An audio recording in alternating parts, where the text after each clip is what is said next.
Howdy and welcome back to the podcast. Today we're going to be having lots of fun, interesting conversations around interesting food choices. We have Ben P as our guest today. Thanks for being here, Ben. Hey, thanks for having me. So, 3 pounds of vegetables a day. 3 pounds of veggies. Living a very interesting nutrition life. Why? I feel good doing it. And when did it start? I think it really started, like, if I trace it back, probably in college, right? When I was a swimmer in college, didn't have a lot of money, and food was fuel. So I would eat as much as I could with cheapest, you know? So it was like a lot of Lipton noodles. And what are Lipton noodles? It's like there's just a packet of noodles. You need to add water, stir it up. Okay, cool. Like Lipton, like the tea? I think Same so. brand? I think so, yeah. Huh. Like a ton of navy beans. Navy beans and white beans, because they were super cheap and they filled me up. I don't even know what navy beans are. They're just white beans. Okay. Yeah. Cool. I've been introduced to so many things. Right? I didn't bring any of those. And then, let's see. It's, fast forward to like 2015, I got into triathlon pretty big. And it was, I had ambitious goals, and I knew that food was part of my training program, and I just got very focused on macros and what I was eating. And I got to know that I felt different. It was the first time in my life when I realized that what I ate really made a difference in how I felt. How old were you? So at that point, around 35. Yeah, about 45 now. Well, actually 45 now. You are 45 now? Yeah. So 10 years ago is when you gotten like super aggressive into it, or was like since college were you still pretty like? No. After college, I just took like a decade off. Just eating whatever? Pizza, beer? Eating regular. Yeah. I mean, trying to keep a reasonable handle on it, but very much regular food, not the stuff we're going to talk about today. Regular food. Okay, so then now you're doing triathlons, and that's a shit ton of calories. Yeah. What are you doing in order to eat enough? Eating enough has never been my problem. Eating too much has always been my problem. Okay. Yeah. How cool? How lucky? It depends on which side of the fence you're on. Sure. Right? Yeah. I mean, I guess for most people, that's not lucky. Right. I guess, but in that specific context of I am burning a ridiculous amount of calories doing all three of these things, that's probably kind of nice because people I think struggle with eating enough at that level. Yeah. So, what are you starting to incorporate at that point, food wise? And are you counting calories, macros, stuff like that? Oh, yeah, absolutely. The whole time. Yeah, the tracking apps, everything. Trying to hit my protein, especially because you don't want to be depleted. I was doing sprint triathlon. I wasn't not even the Olympic distance. I wouldn't even think about an Ironman because I still wanted to have some muscle on me. I didn't want to be completely thinned out. And I had a family at the time. I didn't want to completely dedicate every waking hour to training. So it was a good way for me to get in my ambition, but not take it too far, and I was still 190 pounds, so that's, yeah. Running. How tall are you? What's that? How tall are you? 6'3". Okay. It's pretty stout. Yeah. Yeah. That's why I like the sprint triathlons. How long is the sprint? Sprint is an 800-yard swim, about 12-mile bike, and a 5K run. Okay. That's manageable. Manageable, yeah. How long do they normally take? It depends on how fast you go, right? But my events are usually done in just a little over an hour. Okay, nice. So it's like pretty much, you do the swim, you do the bike, and then if you can finish up with like a 21-minute 5K. That's pretty good. Yeah. What prompted you wanting to do marathons? Triathlons? Well, I grew up a swimmer, right? So that's the hardest thing it is to get out of the way. And, after college, I spent like 10 years, didn't want to even look at a pool. I was burnt out, didn't want to do it. and my wife started running, and she got a running coach. And that running coach was also a triathlon coach. And she's like, you should go get in the pool. You know, Ron would love to see you. He wants to like talk shop. And I'm like, I just don't want to swim anymore. I don't want to do it. And she finally convinced me. I'm like, all right, fine, I'll go. And got back in, and I loved it. You know, I loved it again. I spent enough time away that I can come back to it and like it.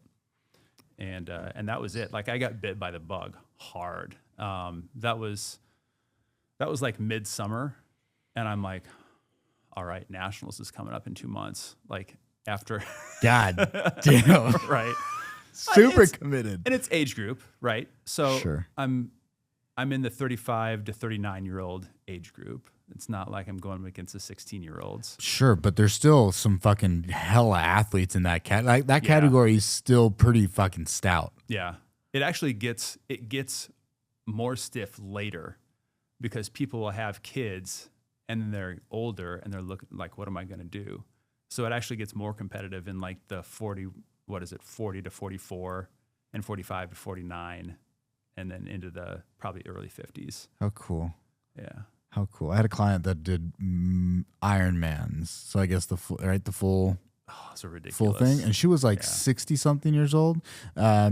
Crazy athlete. And she was just like, I have to run. Like, but her thing was running. She just happened to have to do the other two things. But she really she went to Hawaii, and then that's where I had seen her last. But she was traveling all around the world just doing this, but her kids were grown, and she was like, well, I got to do something. And so this was her way of staying active. So I think it sounds like a pretty good, like fairly low impact outside of the run. So it's sustainable, I guess, for some people. Yeah. But sprint sounds much nicer. I love sprints. And people get in triathlon and think, I like sprint. I would never do a sprint because it's the shortest one, right? People are like, I'm going to do Olympic distance, which is double that, or nothing. And I love the sprint because I could go fast on it. You know, I'm done in an hour. I'm not spending 4, 6, 8 hours out on the course. It's ridiculous. That's so long. Yeah. That's so long. I couldn't. Is it open water swim? Yeah. That's the scariest part for me. It is scary. You know, I grew up a swimmer, but I never swam open water. But when I got in open water the first time, it took me a minute. I have done one swim in a lake, and I was like, it's not that far. It'll be fine. I'm just going to the other side of the lake. And it was like not like really the other side. It was like I was in the middle, and so I was just like cutting halfway through. And I got like halfway through that swim, and I was like, oh no, what did I do? That moment of realization. I commit. If I stop, I'm so fucking tired, but if I stop, then I'm fucked. I need to get to the other side. Mm-hmm. And it was the scariest fucking feeling. I got to the other side, got on land, and I was like, oh my God, how am I going to get back? What am I going to do? Like, I need help. And so there was a guy with a boat that was just like, hey, do you mind if you just like take me back real quick? He's like, yeah, that's cool. But it was so terrifying. I could not. And then you're around other people too. Like, fuck that. Yeah. So scary. It's better when you're competing. Why? In a weird way. Because I don't, everybody's doing it, right? I don't know. But you're thinking about going forward. You're thinking about navigating through traffic. You're thinking about a bunch of stuff. You're not thinking there's just 50 feet straight down. I just couldn't get it out of my head. Especially if you're around other people, I would imagine like you're more likely to like hit each other. And oh yeah, it's crazy at the start. Yeah. That sounds terrible. Terrible. Did you do it here in town? No, that was when I was back in Chicago. Okay.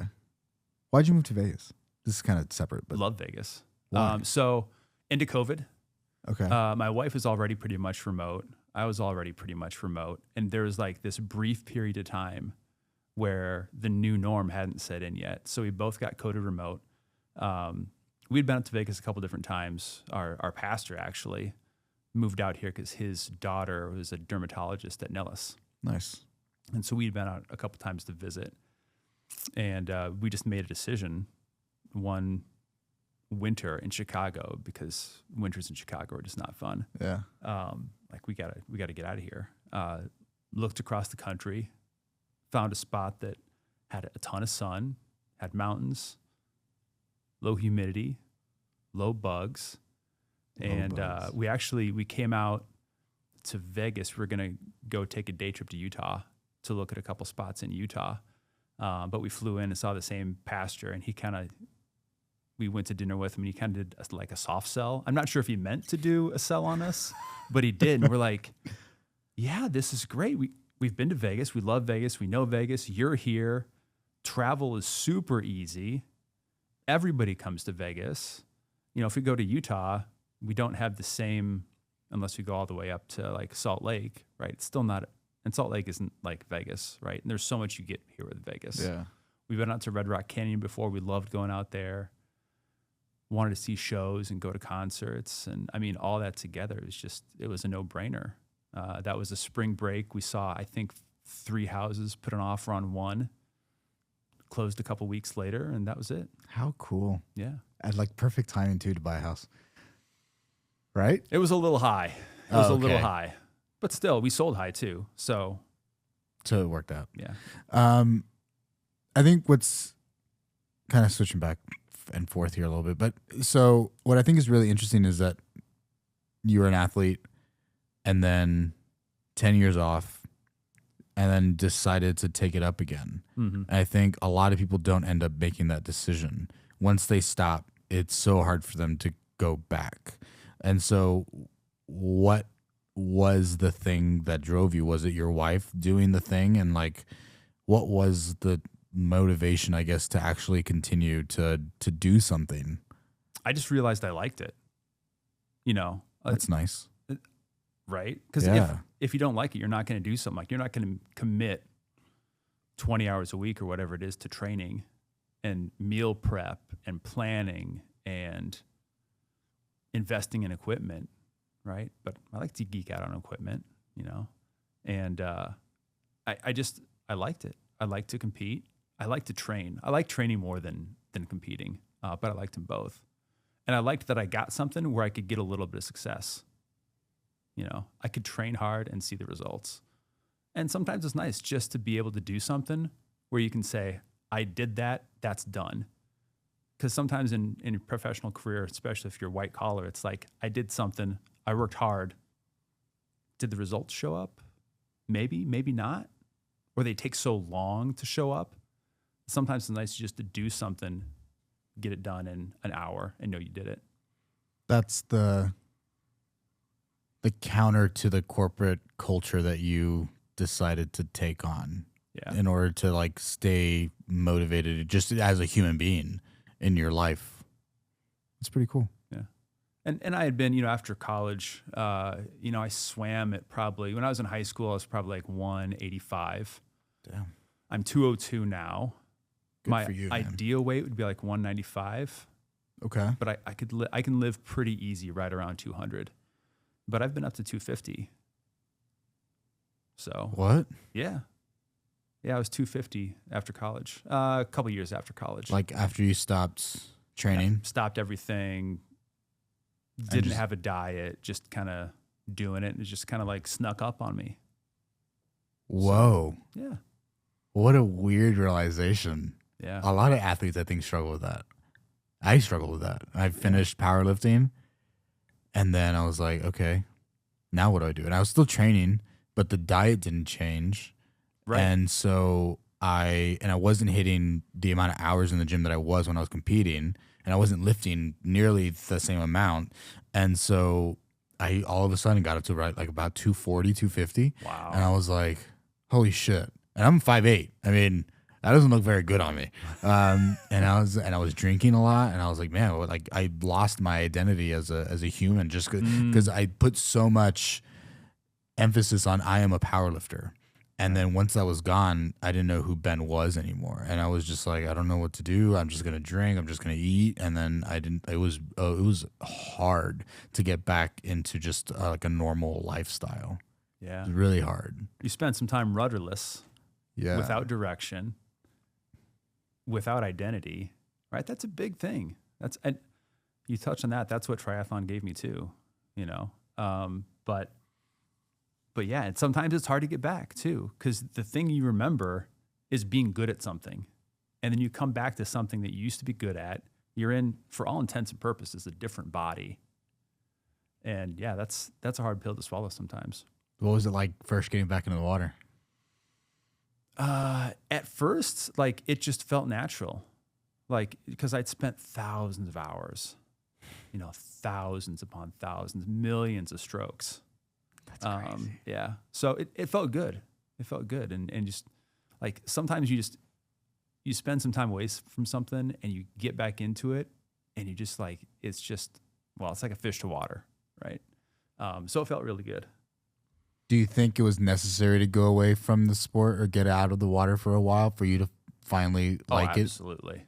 Absolutely. I needed some time away. I was just burnt out because I started swimming.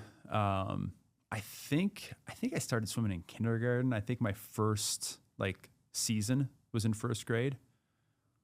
Just at the Y, right? It was just something to do. It was just a kid's sport. And we never had swimming around us. So I like that to me is like, what? That's wild. That's cool. I mean, they'd start out with like 2-month seasons or whatever it was. It wasn't anything super intense. Sure. But as I progressed, I think I did leading up to high school and through high school and through college, it was 2 to 3 seasons a year. And, depending on the league, season was anywhere from 2 to 6 months. So there were years where it was like pretty much year round in the water. And I was only D2. I wasn't like a phenomenal swimmer. Sounds like you're a pretty good swimmer. Pretty good. Like at the I needed to take another pretty big step to be in the next category, like D1. And I just wasn't willing to. One, I wasn't willing to take that and put in that time and effort. And two, even if I did, I'm not sure. Like I could have been good at the level I was at or kind of suck at the next highest level. And so I just like to be pretty good at the level I'm at. What was your race or races? 200 freestyle. How fast are you? Like, how fast is a 200 freestyle? I think I was a 1:48 low. Minute 48 second low. God damn. Yeah. I was part of the national championship team my junior year of high school. Hot damn. Yeah. I scored points. I scored points. I wasn't like the best. Yeah, right? but I was a contributor. How cool. Yeah. That's wild. You're really fast in the water. You're also really long. Like you're built for like. Absolutely. Yeah. Shoulders, arms, hands. You have the perfect build for it. Yeah. It's kind of crazy cool. It's crazy that people find the sport that like they're designed like, oh, actually, was it that you were good at it, that you liked it? And so you're like, I'm going to keep on doing this? Or it's just like being in the water that you enjoyed? What about being in the water do you like? I don't know. I think I just stuck with it like enough through the early years, like up until like maybe 5th grade or so. And then I found out like, oh, this is something I really actually like doing this. I like being in the water, but I don't know that I could race in the water. But I do like the quiet that it brings. There's something about swimming that's just so relaxing, oddly. Now, I don't like that I don't get to sweat or I don't get to feel my sweat. I know I'm sweating, you like that. But I like that feeling. Yeah. And it's just not, and it's not there. I just feel gassed at the end of I do 50 meters and I'm like, oh my God, I'm tired. But and so like that feeling I don't really enjoy, especially since there's no sweat associated. But I think the association that I make with the gym, because that's where I started, was gym, sweat, work. And so in the water, you don't get that. I'm hot and so I'm sweating, which it makes it, I think, really hard to like hydrate. Like, I don't know how to hydrate if I'm also swimming. Don't drink the pool water. Don't drink the pool water. Yeah, I mean, maybe. I mean, I'm going to do it by accident multiple times. Yeah. It's the same. You get thirsty, you drink. But I feel like I thought you had to drink more water while in the water. Like it's aggressively dehydrating. I don't think so. No? Oh, okay. I don't know why. Maybe I just didn't have a hydration strategy. Maybe. Could be. That could have been D1 right there. Yeah. That could have been the difference. Hydration. That if I only had some salt and some water. Only if liquid IVs were around. Right. So what is it about lifting weights? You said the sweat, but is it the sweat or is it like the focus and the accomplishment? I think it's changed significantly over the years. I don't know if it was accomplishment, because I remember like I started getting gold medals, and it was like as soon as people would want to do a picture, and so you do the picture, and then it's just immediately the thing comes off. I'm not wearing this out. I'm not. Like, I don't. There's nothing about this thing that's like that gives me any satisfaction. It was nice to be able to hit numbers. Like I wanted to bench 500 pounds, and so that was really cool. I think I kind of liked the fact that whenever I would go to competitions, it was like, oh, Ben's gonna win. Oh, like, oh, Ben signed up. Like, oh, fuck. Like, well, I'm getting second. I liked that. I think initially it probably started as a place where I felt that I was comfortable being like educate. Like I felt confident in what I knew. Versus I think in school I probably wasn't the best at English or in history. Like I didn't fucking care about it, so I never wanted to read about it. Versus as soon as I started lifting, it was like I get to learn about anatomy and physiology. At the time, I thought I was just learning about exercise. Exercise science is the thing, right? But I was at the time I was like, I don't really, and so I was kind of like I felt that I was the dumb person in like middle school, high school, because I knew about anatomy and physiology. Because that wasn't a class. Person or the nerd?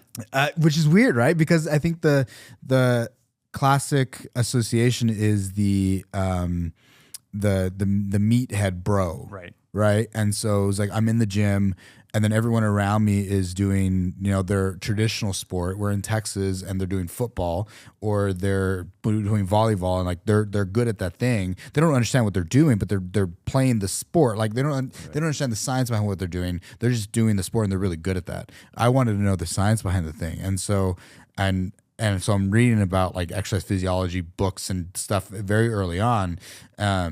But it was yes, it's the nerdy thing, but at the time it was not the nerdy thing. It was the gym rat, like dumb person thing to do. And so, but it gave me confidence in just, I knew about this thing that made me also feel good. And like, I'm working towards something that I think as long as I read the thing and apply it, then I could have a result. And that was really cool to me. Yeah. I know that was a really long answer. Yeah. That input output. Yeah. Yeah. Yeah. For me, when I'm lifting weights, I just like when you're loaded up, right? And you have to concentrate. Like it's all your concentration is right there. And that's the only thing that you're thinking about, because that's the only thing you can think about. And I'm thinking about the weight. I'm thinking about how it feels. I'm thinking about form always. But it's always just, I'm right there. It's a form of meditation for me, really. That's what it's become for me. And I mean, even when I was, I guess, competing, because if I have 500 pounds in my hands, I'm about to bench, like there is no opportunity to fuck up. Like everything matters. And I liked that it was not just what was in the gym, but it was everything surrounding the gym. So the gym session was 3 hours long, but really preparation beforehand and after was, I think, something that like kept me honest. And I really liked that, because it would show up in the gym if I fucked around. Right. And so if you took care of all these other things on both other ends of it, and then you get to be in the gym and truly focus on the thing and execute well, like that was very satisfying. And then when I started training clients, it was like, yeah, no, we're here. Like this is your time. This is for us. And I need you to pay attention to the weight. And everybody always walks out and they're always like, man, like I didn't think about work. I didn't think about anything. Like I was in the gym. And that is it's such a good feeling. I like putting either a book on if I'm just doing cardio, listen to a book and just do cardio for 30 minutes. And that feels really good. Or music and lifting. I love it. It's very, very meditative. Yeah. Yeah. And even after, I feel like recently, because I feel like I've become more inconsistent lately. I went to the gym this last week. a couple days ago, whatever it was. And afterwards, I was like, wow, I feel really good. Right. Like relaxed, but like positive, lighter. Like I feel like all of the, like I know that we have endorphins that are in, like they're doing their job, but I don't think about them like before. Did I want to go? Not really. But like at the same time I do. I have this like struggle between like, do I want to go or not? That day I did, but like there are times where I don't want to go, but then you go and then you feel better. Like, man, why don't I do this all the time? And then 2 days later, you're like, should I go to the gym or not? You know, like it shouldn't even be a question, but it's for some reason at this time in my life, it's become harder, and I don't know why. Interesting. Yeah. I don't know if it's because of work. I mean, I'm with people all day and training. Like I'm in the gym all day, and so I think there are times where I just want to like I want to get out of that space. I used to train at a different gym that I trained in. So like I now work out in the same gym that I take clients, but I used to have them separate, and that felt really good. But now that they're together, I feel like I'm training less. I could see that being rough. Yeah, when you spend so much of your life somewhere. And it's the whole mixing, what do they say? Don't ever make your hobby your job. Yeah. I think it's kind of, sometimes I feel like it's almost ruined it a little bit. I could see that. Kind of sucks. Yeah. Yeah. Would you ever be a swim coach? No. You can't make any money being a swim coach. Fair.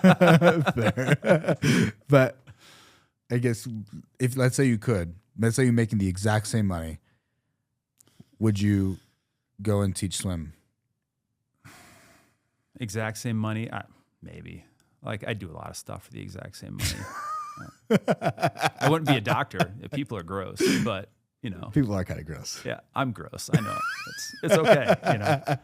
We can ask Matt about it. Hey Matt, but people do it. It's so weird. Like I couldn't imagine like being in a hospital and like wiping people's asses, and it's just I couldn't do it. I understand that's not the doctor, that's a nurse, but like still, you're just around people. And people that come to you because they're sick. Yeah. It's coughing on you. Hey doc, I'm feeling great. No, I got this thing. Oh. I deal with that a lot. I mean, that is like I have this thing, and I'm like, they're not sick, but they're injured, and so there's a lot of, I think it is very fulfilling to get somebody that's like, man, I have had this shoulder pain, I can't go overhead every time I lay down, whatever, and then like you're able to like fix it pretty quickly, and then they're like, oh wow, this is pretty amazing. Sure. But at the same time, sometimes you have smelly clients, and that's just gross. Yeah. But I don't mind people sweating. I don't know. I guess I don't mind it as much as I think I do. PT's though different. PT, chiropractor, like most times it's people with their clothes on, with no oozing. No oozing. No bodily fluids except for some sweat. I'll take sweat. Yeah, I'm not mad about that. People apologize for it all the time. They're like, "Oh, I'm so sorry, I'm sweaty." I'm like, "It's okay. It really is." Right. Yeah. But you're the trainer. Like, if they weren't sweating and they were doing a workout, that's bad on you, right? This is potentially true. Not all the time. Okay. Sometimes it's like, I don't want you to sweat. Right? Or like sometimes we're like, I do a lot of like manual therapy stuff, and so hopefully they do sweat while they're doing that though, because it is pretty painful. But yeah, I guess it depends. Yeah. Okay, so I'm interested in trying some food. All right. Is that cool? Yeah. All right. What do we got? Okay, so I kind of wanted to show you like the evolution of this.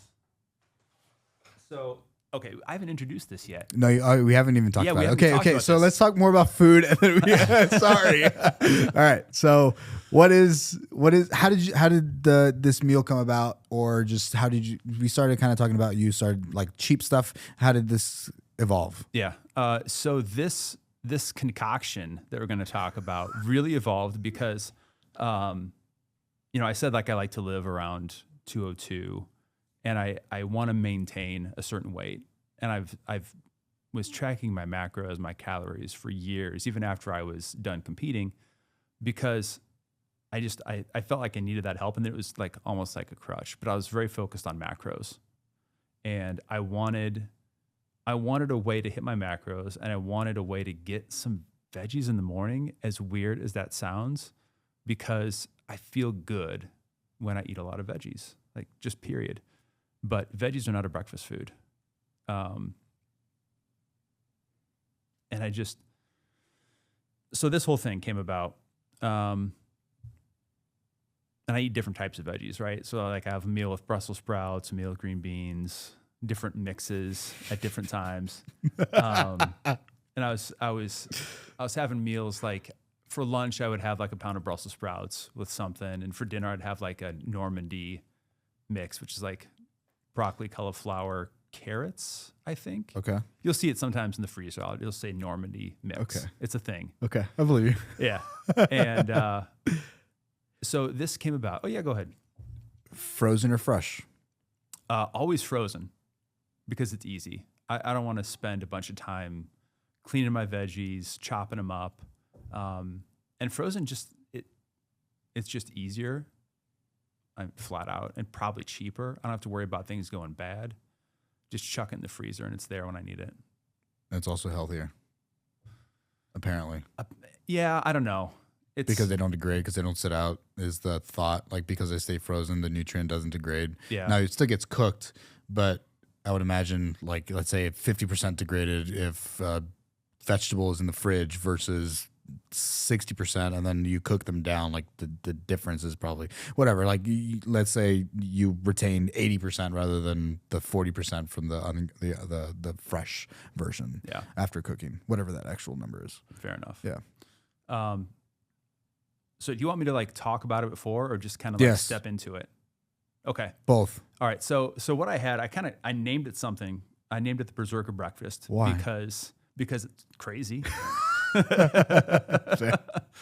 So what it is, it's a pound of French sliced green beans, a quarter cup of oats, old fashioned, not quick, not steel, just old fashioned. About 4 ounces of meat. So it's usually ground beef, pulled pork, or chicken. I do chicken thighs, so I'll bring those out. And then a scoop of protein powder. That's the kicker, man. That's the kicker. But it didn't start there. It started actually with cheese powder, because I was looking for like a mac and cheese kind of feel to a thing. Yeah.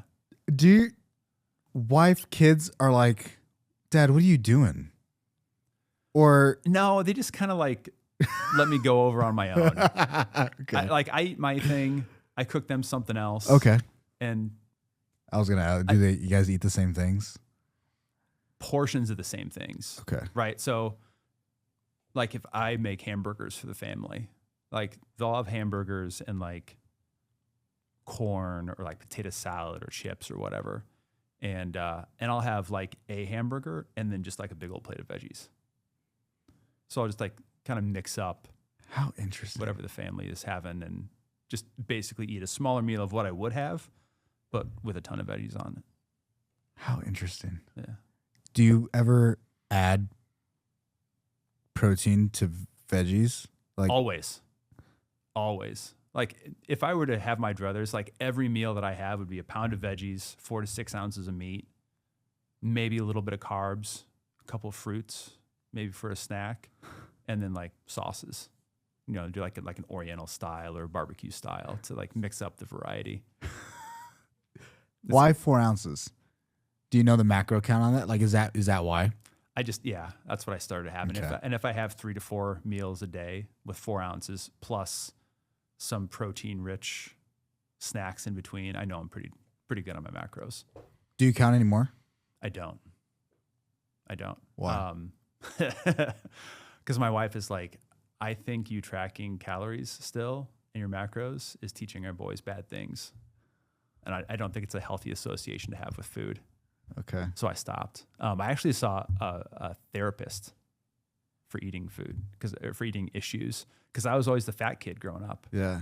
And that's something I still carry with me. You talked about identity. Yeah. I was always the garbage disposal growing up. That was my identity. And I could do it because I was swimming a bunch too. And it's that piece of my identity. Like, oh, Ben, put it in front of Ben, he'll eat it He'll eat anything, and then he'll come back for seconds and thirds.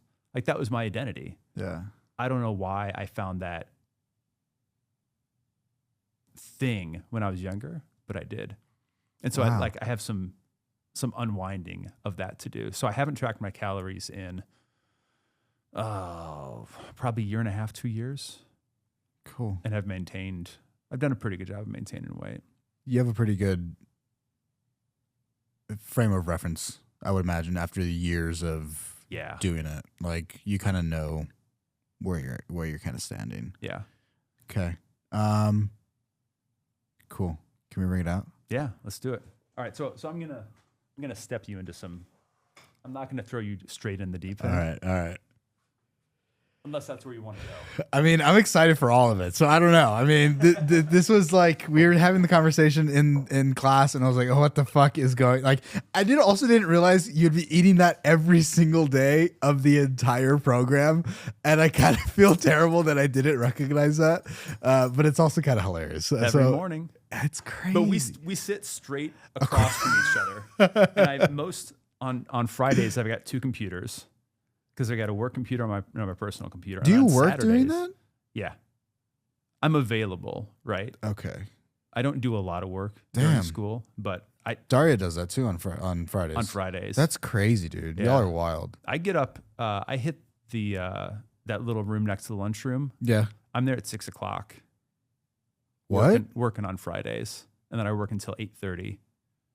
And then I'll take a couple meetings like during class. What the fuck? Damn. Yeah. I didn't realize you got there so early. Yeah. You got to get it in. I have more questions, but this is the focus. But I have more questions on like why you live your life the way you do. All right. Are you obsessive? I try not to be. Right. Moderation has always been a thing for me. But have a little bit of that. We'll both like kind of portion out of that bowl. Okay. But this is like my meat of preference right now. Boop, boop. It's on camera, so. Yeah. So this is just chicken thigh. This looks really fucking good. Yeah. It's super cheap. It's easy. So it's just chicken thighs shredded up. And with, I think this is mesquite. Holy flavor. shit, that's really good. Right? That's like really good. Right. Okay. So what mesquite brand are you using? Like, do you know? In the grocery store, like with Holy all the fuck. sauces and like gravy, like sauce mix packs, there's McCormick. Yeah. And they'll have, they've got, I think that is actually in like 7.5, 8 pounds of meat. I use 3 packs of flavoring. So this one is 2 packs of mesquite and 1 pack of chipotle. Okay. That's very cool. Yeah. Are you baking? No, you Instapot. Instapot. That's right. Yeah. I'll put it up like 8 pounds of chicken thighs in there. Cook it for what, like 45 minutes on high, let it natural, and then like half an hour, 45 minutes. The other thing is it's really forgiving, right? So it's not like I have to man the oven if I'm like roasting chicken thighs or something. You just set it and forget it. And if I get to it an hour and a half after it starts, that's fine. If I get to it 2.5 after it starts, that's fine. But I'll take the chicken out and then reduce the sauce down, or like the juice down until it makes like almost a gravy. And then I'll add the seasoning in and just mix it all up. Do you put it in the fridge? So you take the pot, you empty take the chicken out, set it aside. Yeah. And then in the pot, reduce the liquid down another half hour, 45 minutes. Because if you just close it and let it do its thing, it's just going to end up reducing down. If you close it Instapot style, it won't ever reduce down because there's no liquid leaving the equation. Okay. So lid off with a saute. There's a saute setting. So you boil off the liquid. I was like, how does... Because I I don't know left you that can part turn out. it on. Because I thought you had to close it, but I guess not. Okay. You don't. Say. Okay. So, and then... So we liquid it, we reduce it. Yep. Then you put the chicken back into the pot. Yep. With the spot. After you've shredded? No, just because it's already like it's cooked. It's fallen apart already. So you just mix everything up and that shreds it. That's juicy as fuck. So the other secret is, right, so you get that reduction down of that liquid, and then I hit it with just probably 2 or 3 tablespoons of quick flour. It's called Wondra. It's in this blue can. Okay. Never But heard of it. it's like flour, but a lot of times people use it in gravies because it'll just mix in and be really like smooth. Okay. But that it makes kind of a pan sauce, and so every little piece of chicken has a little bit of sauce on it, and it keeps it nice and moist. Okay. It's really good. I think I'm gonna do this tonight. Yeah, it's awesome. This is such a good idea. Okay. Yeah, and it's like $3 a pound, right? Damn. So where are you going to eat for $3 a pound? You get some good protein, right? That's so cheap. So I'm sure I can look this up, but like it has a fairly high fat content as well because it's a thigh. Yeah. Chicken thighs aren't bad. Boneless, skinless. Okay. Okay. Good to know. Yeah, boneless, skinless. Okay, because I was gonna ask, are you taking bones out and then do you reuse bones? But you don't deal with that at all. Don't mess with that Okay. stuff. Okay. And Chipotle. So 1 pack of Chipotle, 2 of the Mesquite, McCormick's brand, and then do you a use little bit of salt too? and salt? Throw that on. Yeah. Do you also use other flavorings, or is this your go-to? That's my go-to.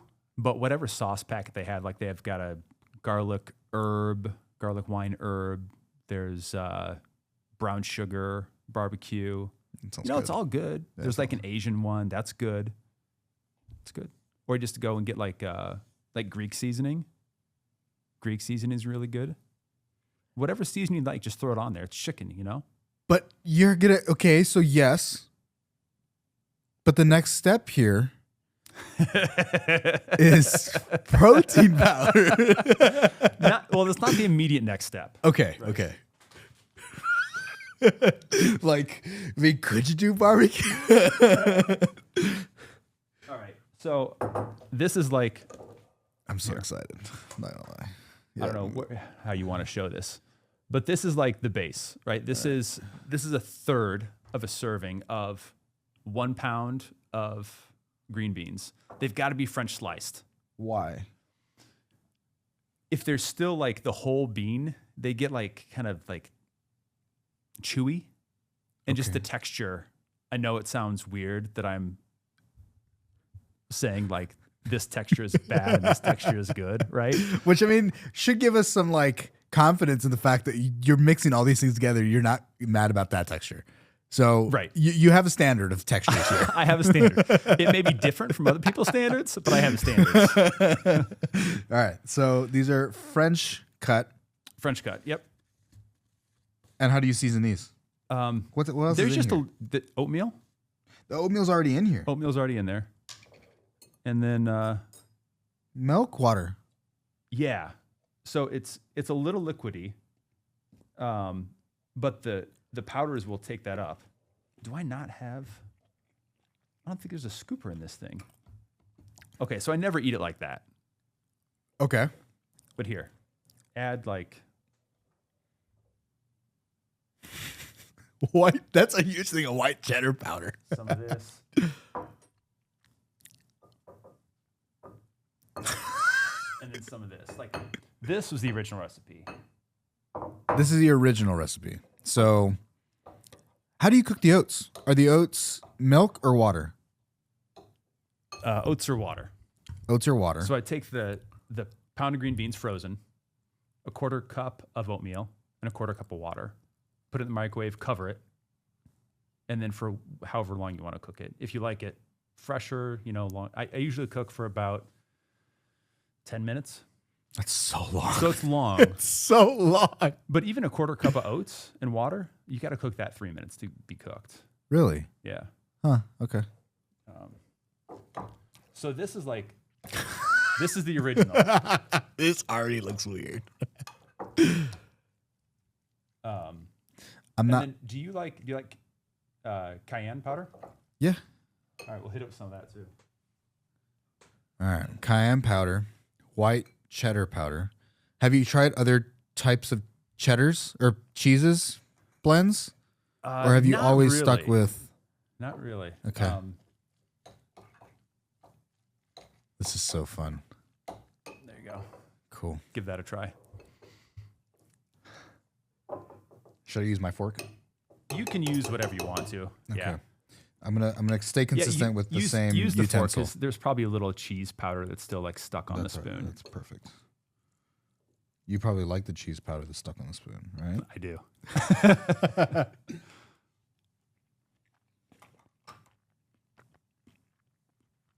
Here, give me some of that too. I'm still hungry. Plus, I got to see how well I did.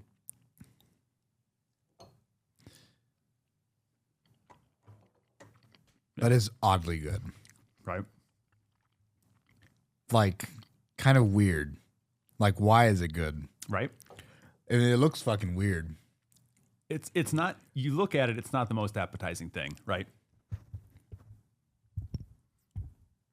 There's something about the texture of the green beans that I actually really do enjoy. And I don't get much of the oatmeal, like almost at all. It just adds to the creaminess. So I can use less cheese powder because, as I said, macros, right? Yeah. And I'd rather get some clean calories from oats than cheddar cheese powder. So the cheddar cheese was a choice of flavor, of like, I want good flavor. Not necessarily that the calorie count on that is probably terrible. What is that? It's not bad. So it's a tablespoon is 35 calories. Oh, it's not bad at all. So that was probably 40 calories right there. And I don't even think it matters. What's the protein count? I don't think it's anything. It's something. It's 2 grams of protein for every tablespoon. It's something. Something. So it's 2 grams. It's not very much. Yeah. 3 grams of carbs, no added sugar, and then 2 grams of fat. Really nothing. I mean, that's really nothing for a pretty high value flavor add. Yeah. This thing is like probably $10 God damn. on Amazon. Yeah. Or anywhere really, but you gotta. I mean, they're not going to carry that in the store. It's just too big. Yeah, I've never ever seen this. I don't know if anybody else has seen it. I've never seen that. Outside of like mac, you just see it in the packet in your mac and cheese. Yeah, that's it. Yeah, that's the only thing I've ever seen. And I've never ever seen like white cheddar powder. Yeah. Well, that's the funny part because I was making mac and cheese for my kids, and one of them didn't like the cheese powder, so I had these packets of cheese powder sitting around. I'm like, how could I use this?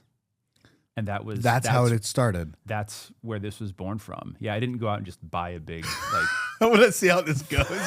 pound tub of cheddar cheese powder. That is pretty fucking cool. Yeah. So, do you? I know you're not counting, and I probably shouldn't ask. I won't. Oh, I still count. Well, I shouldn't say. I eat as if I was tracking. Does that make sense? At least I try to when I'm being good. I like you added like the perfect amount of cayenne. It has spice, but it doesn't kill me. Yeah. Yeah, good stuff. That's an easy eat too. Like I feel like I really could eat that pretty regularly. Mm-hmm. Cool. You've added something to my thing. What I'm going to start eating. I need to go buy cheese powder. I wonder if I could use like, what are the English people? They use Vegemite, Vegemite, right? Or no? What's the? There's a powder that's used. I don't know if it is. I don't think it's Vegemite because Vegemite's not. I've never seen Vegemite powdered. Yeah, there's something like a yeasty kind of, but it's supposed to mimic cheese ultimately. Oh, like yeast, baker's not baker's yeast, nutritional yeast. Is that nutritional yeast? Maybe. Yeah. It's supposed to replace cheese. I've messed around with that a little bit too. I really didn't. I wasn't a big fan of the flavor, but I have had like that size container of nutritional yeast that I've gotten down. When I was heavy in training, and yeah. I feel like I could lean out with that. Oddly, like yeah. I mean, the macros on this, like I sent you the macros for the protein powder version. The macros on this are not bad at all. That's pretty cool. Very similar, a little less protein, but if you think about 3 times that, like it's a pretty good meal. That is a pretty good meal. I when I eat something, I like to know that I ate something. Yeah, and this is You'll know. You'll know. 3 times that? Yeah, you'll know. So because I'm lactose intolerant, and so I wonder, like, on a daily basis, could I eat that? Like, it's so minimal that I'd probably be fine, but it just creates a little bit of inflammation that I can then see in my belly, like, almost immediately. If I have any sort of cheese, like, I just start to bloat, and so I'd be like, well, if I can replace that with even, I feel like the flavors could work really well with what's it called? I've been doing a lot of vegan Parmesan. Okay. And so it still has that like sharp kind of flavor. Oh, yeah, that's good. It's really, really kind of nice. So I feel like that would work out really well in that, especially with a little bit of cayenne on top. Yeah. That could work. Yeah. And don't be afraid to salt this either. Okay. Don't be afraid of the salt. Do you add a lot of salt typically? I do, but I don't eat a lot of processed foods. Okay. Right. Fair. I'm going to have you scoot just a little bit over to the right. Yeah. Decided here. Yeah, I know. Yeah, I know. I like it. I like it a lot. Just because I can see that we're starting to get out of frame. Cool. So this is version 1. That's version 1. Okay. What is version 2? All right. So my thought process here is like, I still need to get in. I need to get in more protein, and I've already got this powder that I'm adding. What if I just mix in chocolate protein powder instead of cheese powder? But you go from savory to sweet. Like, it's an entirely different game now. It's a different category. Yeah. So and you know what? And you're familiar with your cachava. Yes. So I want to mix up a version with your cachava. Okay. Because you're used to that protein powder, and see what you think about the mix. Done. All right. Let's do it. I really like cachava, like, a lot. You know what? I want to try it too, because you talked about it before. You can have the rest of this bag if you want to taste it. Right. I don't think I have a scoop in here, actually. Nope, I don't have a scoop. No, that's all right. I You mean, just pour it in there, however much you think is adequate. Or you can spoon it. I don't really care. well, if I spoon it, then I got my hand in the bag. Sure. Well, you're going to take it home with you, so. All right, fair enough. That's probably about 1/3 of a scoop, I'm guessing. Ish, yeah. Ish. So you do a full scoop whenever you're at home. Yes, with a pound of green beans and 4 Yeah, ounces of so meat. It's a triple full this scoop. all the way. Yep. All right. That's a spoon. Here, give me that fork. I'll mix it up for you. Oh, yeah. A little bit of chicken, too. I'm going to move this guy out of All the way. right, a need the little meat. Yeah, manage anything you need to here. bit. Thanks. I still want it to be in camera, but at the same time, like, bring the focus to the next item, you know? This is so fun. I'm really enjoying doing this, actually. I've never done something like this on our podcast, and so this is actually really kind of fun, and I kind of want to do this more often. Like, get random people, like, what do you eat? Like, let's bring it on. Let's talk about it. Cooking with Ben's. Healthy options for cooking. Yeah. So you noticed that, like, before there was that water, right? Yeah. And the thing that I noticed and I always do this with vegetable-based proteins, whey sucks with this because it's like too runny, and I know you've got a problem with whey. Yeah. Casein would probably be all right, but it's a different texture. Okay. I can smell it from over here. I love that smell. It's good. I'm going to hit this with a little bit of cayenne too. Yeah, go for it. Yeah, the chicken's fucking good. Got like powder all over everything. We'll clean it in a bit.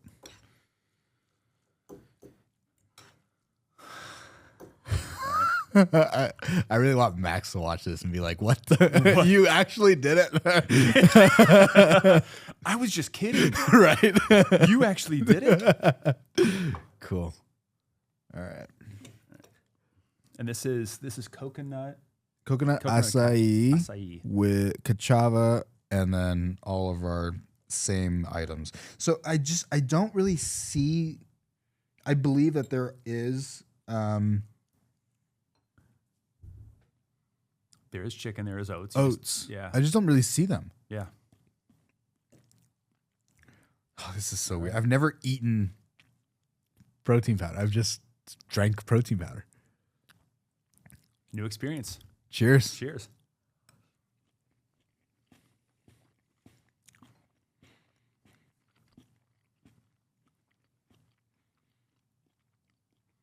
I want your judgment first. The coconut's a little weird for me.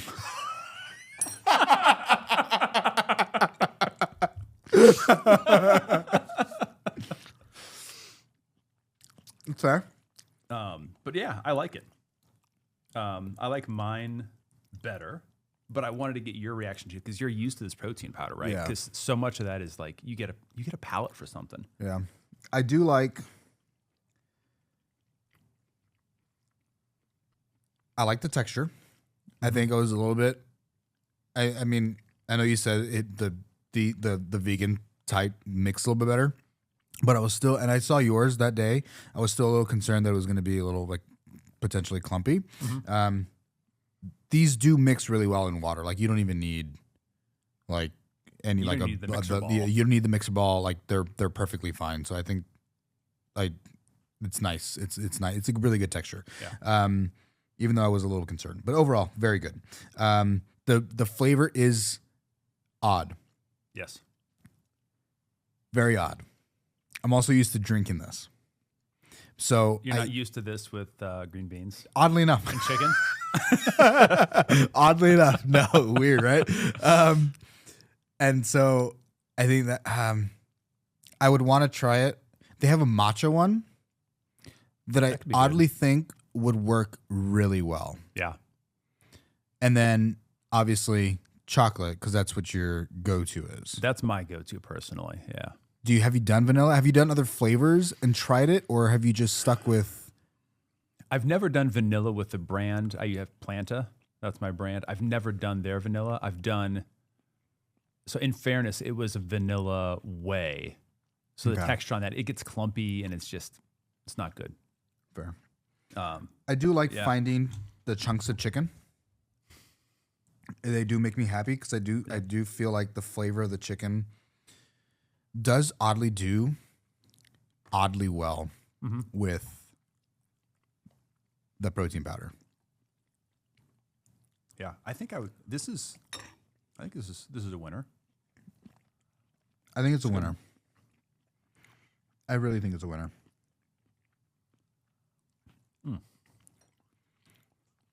Okay. I'm convinced. I'm turned. Now. What did you bring anything else? Yeah. Oh shit. Okay. I got my version. Oh, you brought the prepared your version. No, not prepared. I thought I'd that prepared here. show, Yeah. The process. There's no magic here. But yeah, this is like breakfast every day for the last we've been programmed for almost a year and a half. So probably 2 years. Most people can't eat the same thing 2 days in a row. People don't like leftovers, and here you are, like, but they're not leftovers. This is fresh, kind of. Right. This is because the chicken is prepped, and the French green beans are French green beans. Yep. So this is. I've never seen this brand. They've got it at Nutrition Shop, or Nutrition. What's the Vitamin Shop? Okay. Vitamin Shop. Huh. It's pretty cool. Yeah. I like the branding. Planta. I used to use. There's another brand. There's another brand I used to use. I forgot the name of it. Another vegan option that was really good, but I forgot. Oh well, doesn't matter. Cachava's my new love. Yeah. And who knows? Maybe Planta. I added cayenne to this already. Yeah. Yes.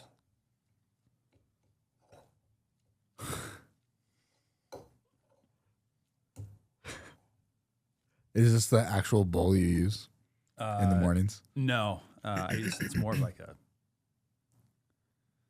bowl rather than I don't know. This is like a container you'd store in the fridge, right? Yeah. But it's still like the Pyrex glass kind of stuff. That's what it looks like when you eat out of in the morning. Yeah.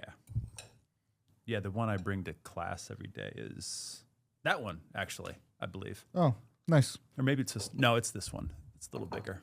I was going to say, like, that looks small. And then that one looks, I guess, too large. All right. Does it heat up well? I mean, like, let's say I'm in the middle of the day. Like, I'm a working professional. This is what I make before I leave. Could I warm this up Absolutely. in the microwave and it's still like Gucci? Yeah, I do that sometimes on Fridays, right? Yeah, 'Cause you're there so early. I'm there early, so I make it at like 5:00, and then I reheat it at like 9:30. Do you eat breakfast at the same time every day? Or try to? Like 9:30 is that your... I try to like kind of push it back a little Okay. because I don't know. I prefer to eat later in the day. Okay. Yeah. Cool. All right, so this is the green beans, chicken, oatmeal, and cookies and cream. Protein powder. All right. This is the real one. This is the go-to. Cheers. Cheers.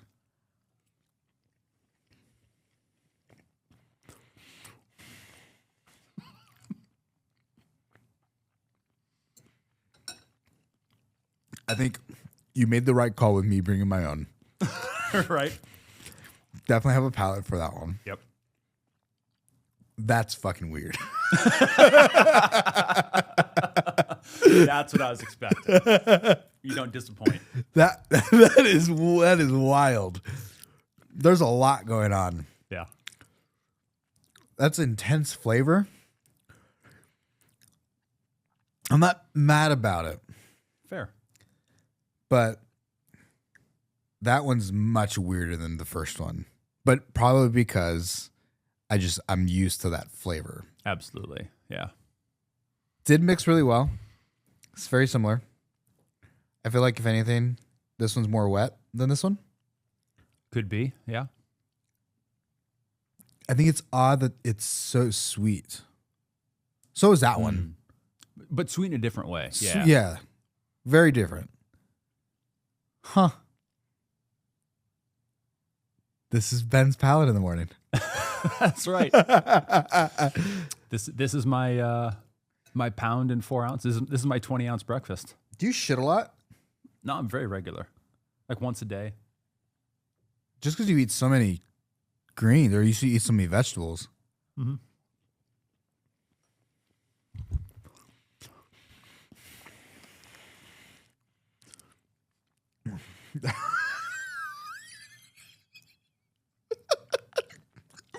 I'm oddly struggling through this one. You don't have to. The chicken really brings it home for me. It really does. Yeah. Okay. At the very end, Mm-hmm. at the very beginning, I get like a massive like punch of sweet in the face. Yeah. And then it slowly, dies down, the sweetness. And then the cayenne kind of trickles in, but then the chicken at the end just like really is such a nice flavor. Mm-hmm. I think that if it wasn't so strong of a sweetness for my palate at the very front end, Yep. that I could probably do this. Yeah. And so maybe not cookies and cream, Or maybe but because chocolate. I put like a half a scoop in there almost. So it's just Maybe back it down a little bit. Sure, different. I want to see like the real ratio maybe, and see what it kind of tastes like. Do you lick the bowl? Oh yeah. Do you? Yeah. Just because I do see like there's a little bit of protein at the bottom, Mm-hmm. and so I was wondering. I mean, you could like, yeah, right? All right. Why not? Yeah. Okay. I got to get a comparison here of the. I got to do at least 3 scoops to give it an honest. You see, That's much less sweet. Mm-hmm. my 3rd scoop so far is my most favorite. And so I wonder if it just needed a little bit more mixing, It could be. because maybe one of those scoops just had more like protein on, like powder on it. Yeah. Because that last scoop was actually pretty good. Yeah. Still sweet. This one tends to thicken things up pretty good too. Sometimes I'll add a little more water if I need to loosen it up a little bit. Much less sweet. Yeah. Way less sweet.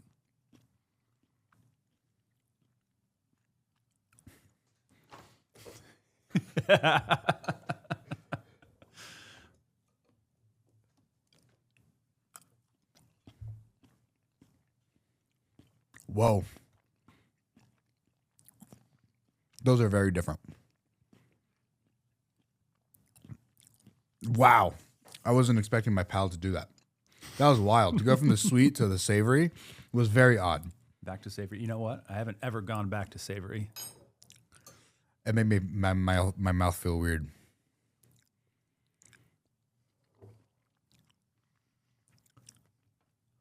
Yeah, that is kind of a weird. Yeah. I can actually taste the green beans more now in that one after coming back from the sweet than I did originally. You can't really taste very much the green bean in either of these. No, it really you doesn't really come just through. taste pretty much just that thing, the cayenne, and then And the chicken. Yeah. Yeah. and you don't get any of the oatmeal nasties. Like there's no Oatmeal nasties? Oatmeal for me is because if I have like a bowl of oatmeal, it's so fucking thick that it's hard for me to ever finish. Now it was like always a thing to like you eat a fuck ton of oatmeal whenever you're training. You're like the classic like morning breakfast is oatmeal and whatever you put protein powder inside of it, or cream of wheat. That was another one that I used to do, cream of wheat with protein in it, peanut butter. But it was always it was just so like disgustingly filling that I could never get through it. This I feel like I could actually eat the oatmeal and not hate myself. Yeah, it's only a quarter cup. Dry. Yeah. So a half cup prepped. Yeah. So it's great. I don't know. I probably used to do like what, a cup. Probably. That's probably what I used to do. Cup dry. Yeah, cup dry. Yeah. That's kind of a lot of oatmeal. But if you're powerlifting, that's perfect. Right? Yeah. But it was so hard to get through. But if I did that and you do it multiple times throughout the day before you train, it's a good option. Yeah. Yeah, this isn't a great like before training, especially if you're doing that. Like if you're really going out into the gym, you want a little more carb, right? And it's a lot of food, right? You don't want a ton of volume before you train. Sure. So this isn't a pre-training meal. I actually train. I like to train on a quasi-empty stomach. Really? Not full, not depleted, but like if I have a good meal 2 hours, 2-3 hours before I train, that's how I like to do it. Agreed. Do you eat in the middle of training? I have no, because my training is never that long. Okay. And I don't do any like intra hydration stuff. It's just water. Yeah. The closest I got is if I'm doing an event. Like I did a century ride, 100-mile ride. You did that not too long ago, didn't you? Yeah, that was a little over a year ago. Yeah. And like I had to eat in between there. You stop at rest stops and they've got like a peanut butter and jelly sandwich. Best peanut butter and jelly sandwich you've ever had. It's like smashed, in the baggie. And you're just like, oh, this is so good. That's Oreos. Oh, so good. That sounds good. Why do the 100-mile? It's fun. Something I'd never done before. That's cool. That's fun. Yeah. I knew somebody who did it too, who's doing it. And like, yeah, come on. It'd be fun. I'm like, it doesn't sound like fun. It was a blast. That's cool. But it's just like being in the gym, right? You find people and I was so lucky. I found just a really solid crew, and we just Peloton, just cycle through and take the lead, fall back, rest for a little bit. We're talking the whole time. That's cool. Yeah, it was awesome. You just Was it come that together hard? with these. Well, we pegged it. Okay. Like we made it hard.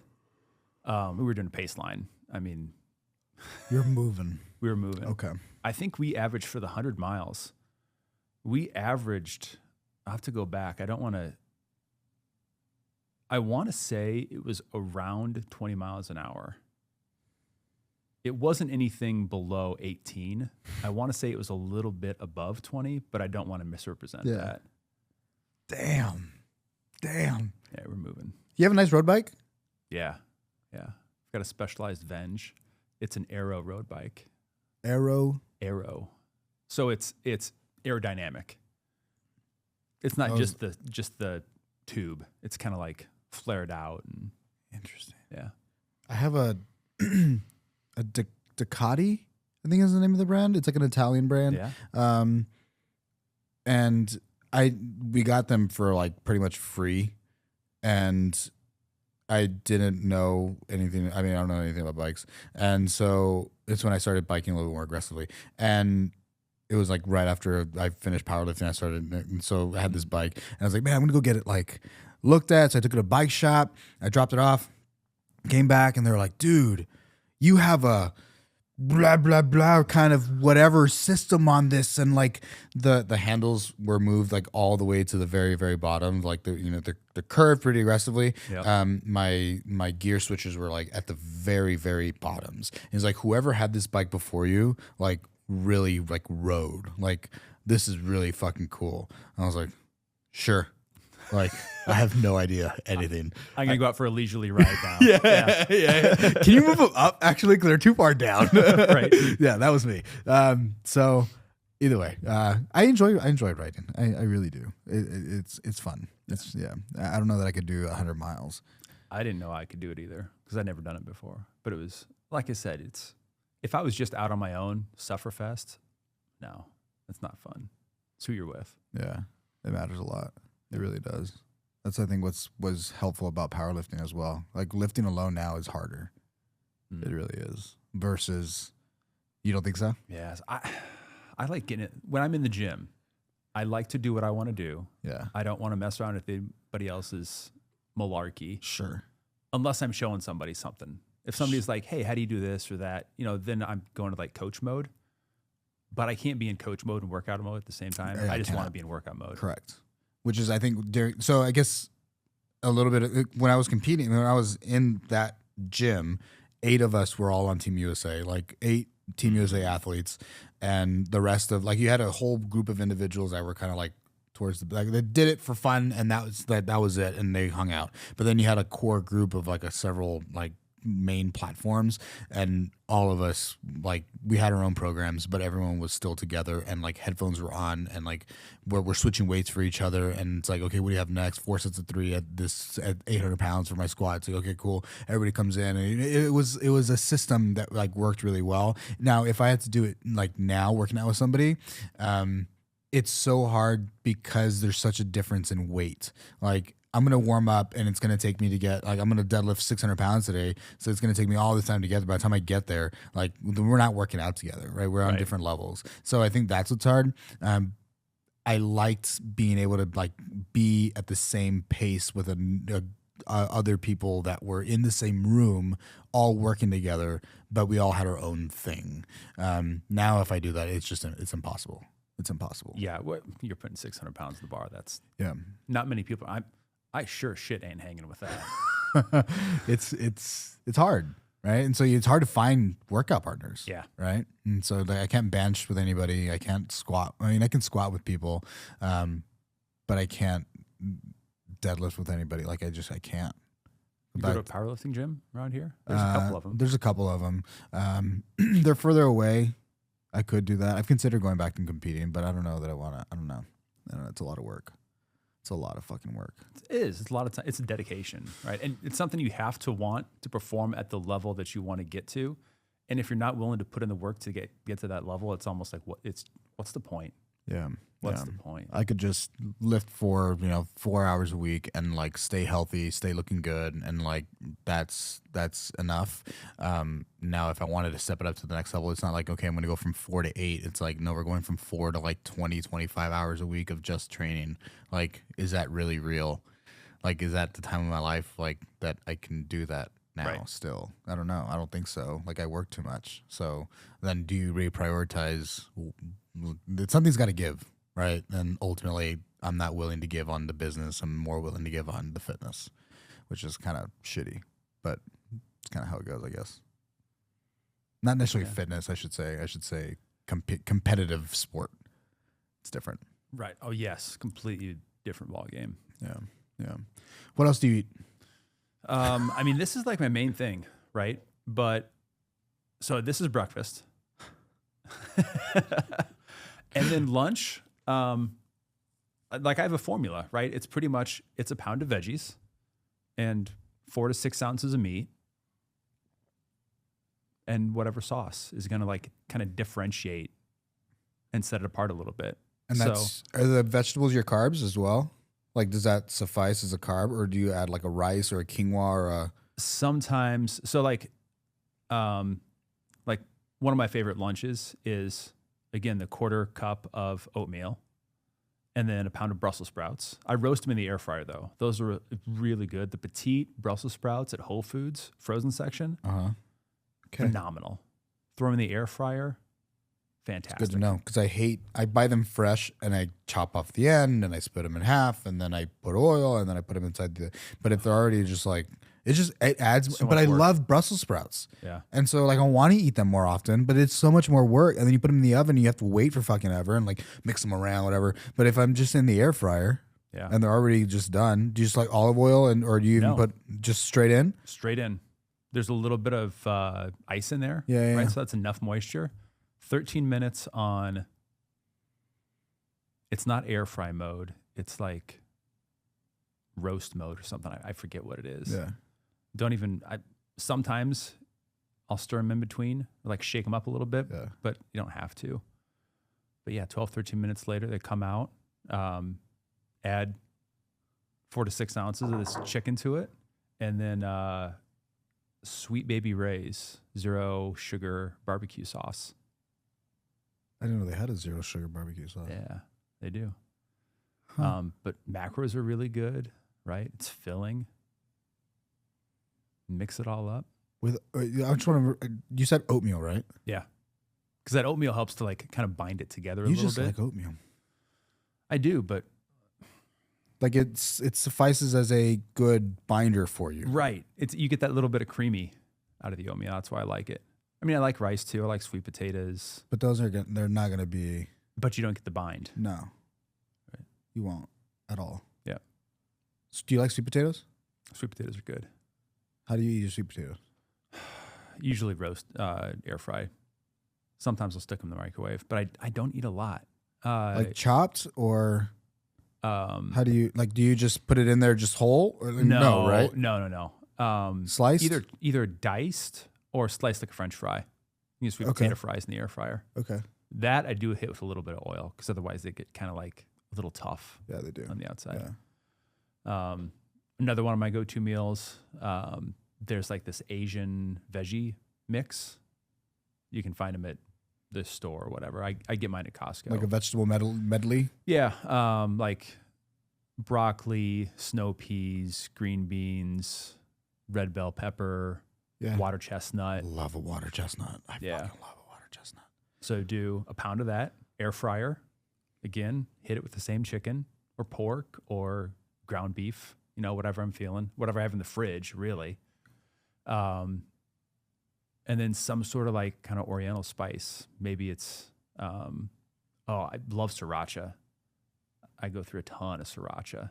Very cool. Sriracha, soy sauce, maybe some almond powder. Like the peanut butter powder. Oh, like PB2 or whatever? Right, but they've got that for almond. Huh.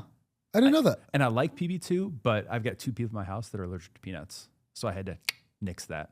Okay. How cool. Is it the same brand? No, it's Barney's. Costco? Amazon or Albertsons. Okay. All right. Cool. I'll look at that. Yeah.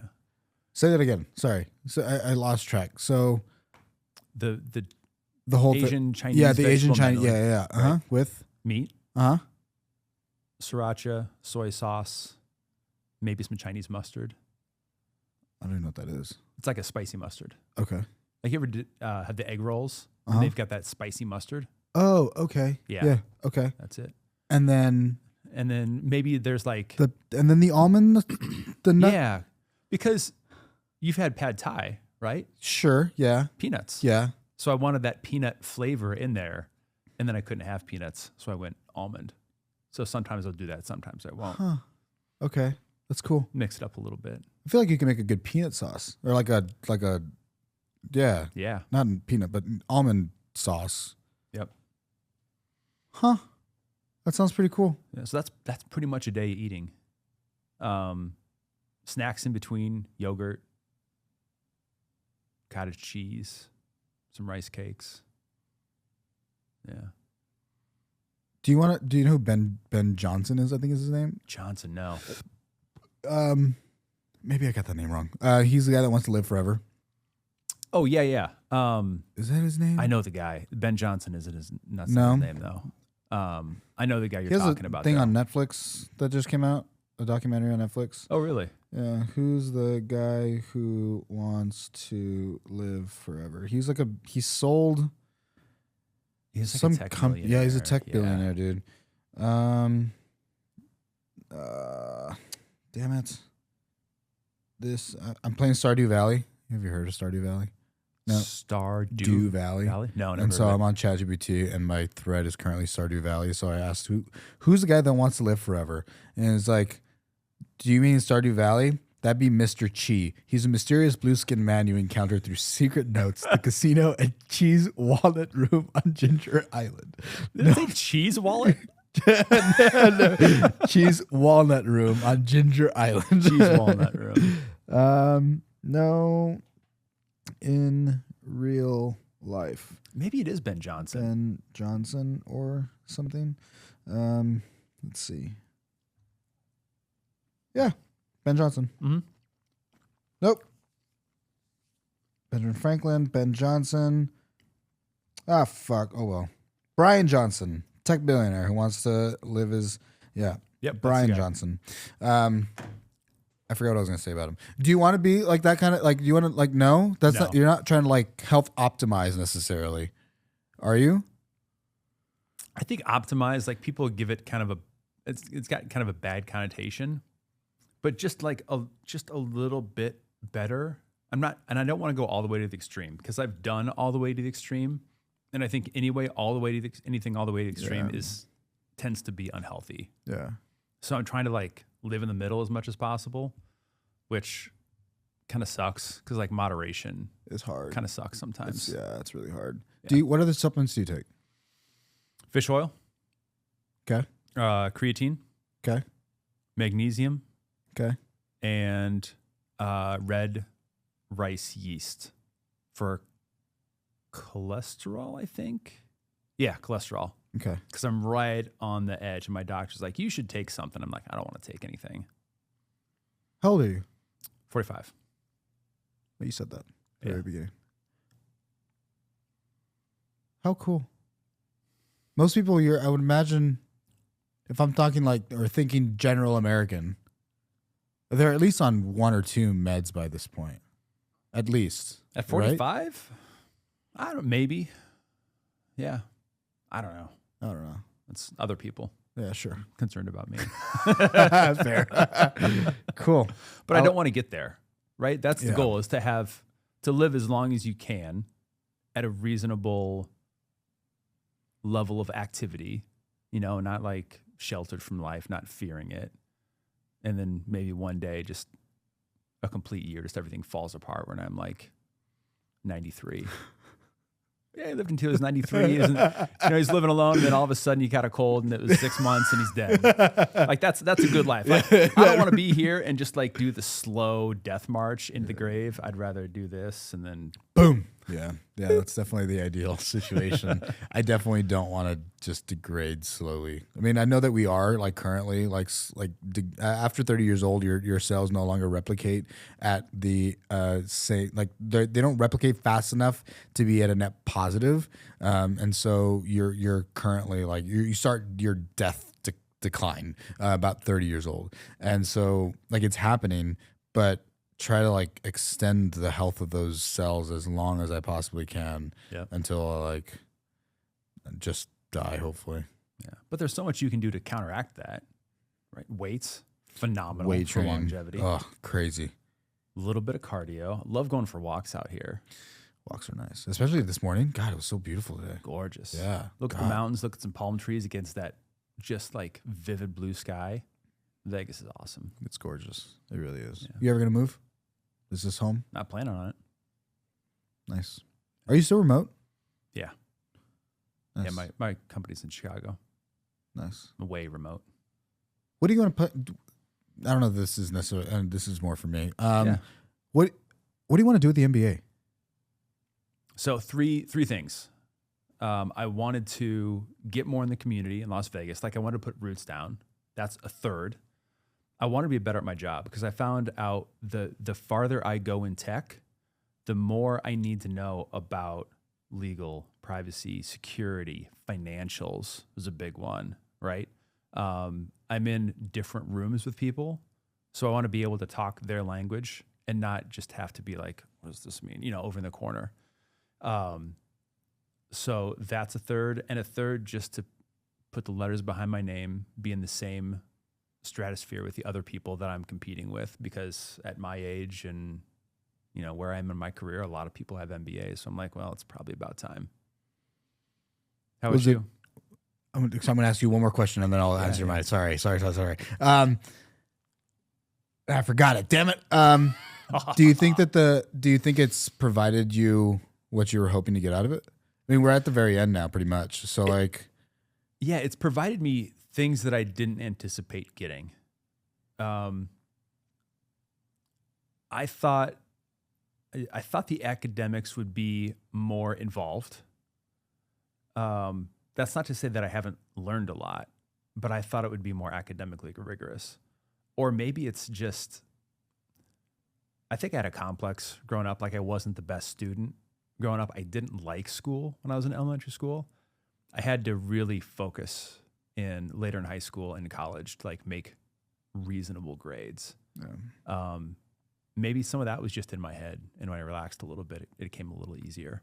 But UNLV actually does a really good job of teaching you most times. I mean, there are a couple of professors, that don't, but on the whole, they're really concerned that you learn what's in the class and you can take it and you can practice it. What was the question? Oh, did I get what you wanted? Yeah. I didn't realize that I would come out of this thinking maybe entrepreneurship is the thing that I need to do going forward and want to do. That was never on my roadmap.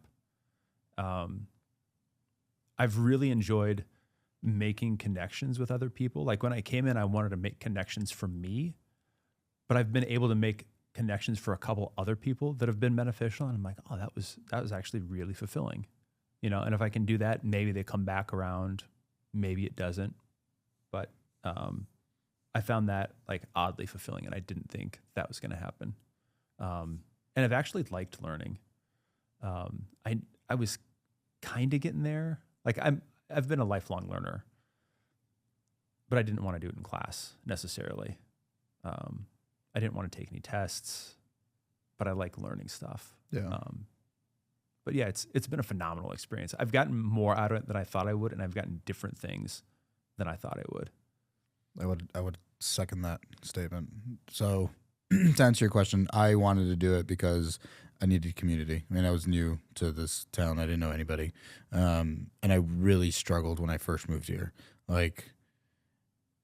I left a really good situation to come into a really kind of tough situation. I mean, I left my entire business, everything, all my connections. I left everything, and I did a really good job of having a lot of a really strong network. And I just bought a house, and I moved here, and it was just the rockiest, hard in the relationship. It was just not a good time, and so I wanted to do something that I felt, because I already had the first master's degree, and I was like, man, I don't even know what the point of this thing was. And so should I even go back to school?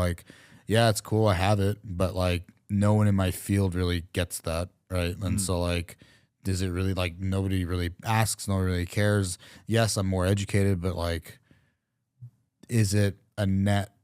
What's the ROI really? Right. And I think the ROI ultimately was, well, I can charge more. And I think learning that, I think, was part of the MBA. It was okay, no, I am valuable. And it was a good way. When I got into the class, I was expecting everybody to just be on their fucking A games and been holy shit, I'm around who am I in here? Yep. And I didn't feel like that. And initially I was actually, I feel like I might know some stuff. Maybe I'm further along than I think. And so it was a really good confidence booster for me as well. which is both sad and good, I guess, at the same time, that I had to like rely on that kind of. But I put myself in a situation that was going to be challenging that wasn't as challenging, and so I think it was like it made me feel good. Yeah. And then I was able to meet a lot of cool people, and like that was a big part of it. And so, and then I needed help on the financial side. I knew that. Like now I have 4 businesses, and I was like, I need to at least be exposed to these things. And I'm not like, I was looking at all these different certifications. Like I could pay for those certifications, or I could just like have it structured, because all this stuff is like, okay, now do it on your own. You pay the whatever amount, and then they give you the online material and they say good luck. And I really do very well when I get to work directly with somebody and be like, what does that mean? Why does that work that way? I have a question and I want an answer, but I want a human to tell me the answer, not just go read the book. This is the reference. Don't use ChatGPT. Like really have somebody else teach me. And I think we had a lot of those professors do that, especially in the financial classes. I think that's probably the biggest value. And then I wish we would have had more of those classes. Like I wish we would have had more of the analytical kind of classes, like force me to think, like force me to work, like really wanted that. You wanted more objective math based classes. Although I feel like the most rigorous classes we had were the objective math based classes, stats, managerial accounting, financial accounting. I think what made me upset was in like, I forget what class it was. I think it was stats, and I remember a question that came up that was like, what's an average? And I was like, so then I think ultimately we have to start at such at a different place that we didn't get to like the chunk at the end that would have been like the most valuable, And so that makes me, I think, frustrated at times. I think I remember you saying something about that in class. Maybe, yeah. Yeah. But like, so Ian, right? He would go off and he would geek out on these equations. He'd be like, this is where it all comes from. This is like, really wanted to open up underneath the hood and show us like how the sausage was made in these stats. And that's the part where I just said, I'm not even going to listen right now. I'm just going to like, let him do his thing, because I'm not there yet. And listening to that is going to make me more confused. I want to understand the concepts, and I've never been heavy into math, so that was not my strong point. Fair. But if you wanted to geek out on that, like he would take you for a ride. Yeah. I just wasn't ready to get on the bus at that point. I think we only have so much time. Like it is, even though yes, there's 4-hour classes, I think that it's so hard to like stay in for 4 hours. Like it's almost not realistic. And yeah, we have breaks and whatever, but like it's still tough. And so I don't know how much we get out of, but then I don't know, like I wouldn't want to go more often. Right. Like I couldn't do that. Like schedule wouldn't allow for it. So I think it's a really good option. And I've really enjoyed ultimately, but I think it's challenged me in ways that I did not expect whatsoever. I didn't realize that getting along with people would be so challenging, and like it made me like really look inside a little bit. It's like, okay, what's going on? Like why? Like why? Yeah. So yeah, dealing with personalities and like getting the best out of people and showing up. I mean, honestly, 8 hours of class, right? Just like showing up and being useful to your cohort mates and present, sometimes it's just a challenge. It can be. It really can be. Yeah. Because I mean, we all have stuff going on. Everybody has stuff going on. And so to show up there for 16 hours over a weekend, it's a lot. It seems ridiculous, doesn't it? 16 hours over 2 days. On your Fridays and Saturdays. It's Well, I mean, in all honesty, every other Friday and Saturday. sure. not all of Sure. Yes, you're correct. These last 2 weeks, though. Yeah, right. Oh man, if we went every weekend, we could have been done in 9 months. Honestly, I would probably sign up for that. I couldn't take that pace. No. Not with all the stuff you need to do in between. I mean, there were classes where I would spend, because they say reserve 20 hours a week, and there were some classes where I spent 20 hours, and I needed all that time in between those 2 weeks of class. Yeah, that's fair. That is fair. Yeah, especially in those accounting classes, just to get it down. Yeah, it was a lot. I like Eric's class. It was a lot. Yeah. His was tough. It was fast, but I kind of like that. Fast and tough. Sadist. I mean, I want to be aggressively challenged. Like if it's because otherwise I'm not gonna buy in. Yep. If it's a little bit too like if I'm just kind of like stepping in, then I'm like, I'm not gonna fucking do it. I'm just not. Like, hit me with it, or we're not gonna do this at all. Right. Be in or be out. Yeah. So I think I would. I just want more aggressive. Challenging classes at times. And I feel like there are classes where you can opt in, right? So this last class we had in the afternoon. Yeah. I opted out. I opted out as well. Yeah. Aggressively. It's so bad. Yeah. And I kind of feel bad for like teammates, because I feel like these last probably 2 groups I've really like really slowed down. Senioritis. A lot. And I do feel bad about that. But at the same time, I'm like, man, do I really like, as long as we get it done, like, can everyone just chill the fuck out? Like, just everyone just do your little thing. Like, it doesn't really matter, and we're going to be fine. And so I'm like, does it really require more? Am I really being that? I don't know. I go back and forth. Yeah. We'll find out in a couple days. Yeah, I mean, I guess we'll find out if we put in the requisite. I'm sure. I don't even know if he fucking graded it. I don't know, man. I mean, maybe he was back there taking notes, a lot of notes during shit. Presentations. Cool. Because I really did. Yeah. This one was pretty bad. Yeah. Sorry.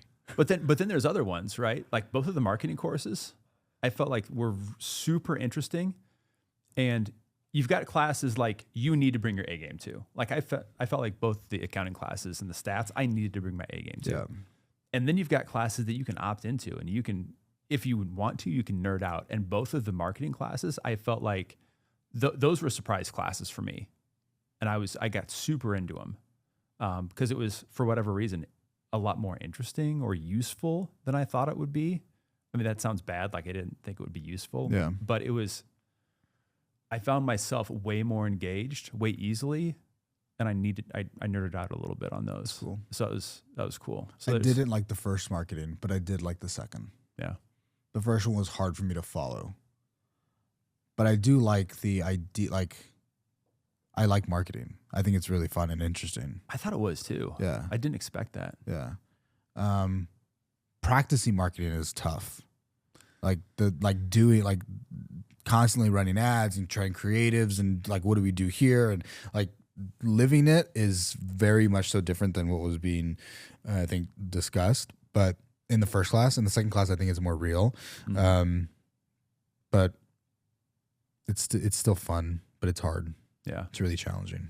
Well, first class was marketing strategy, right? Yeah. No. And that's, yes. Yeah. The lady? Yeah. Yeah. And that's for people who are like, they are marketers. They're not necessarily in there doing SEO and figuring out what snippet of video to cut out. Yeah. Yeah. Yeah, it's different. You know, brand strategy, brand architecture. That's probably, good point. Yeah. I think if that was the case, like that's what you do, that would probably be a lot cooler. Because what I do is not that. Yeah. You get the grind side of marketing. Yeah. Yeah. I hate it a little bit, a lot. Yeah.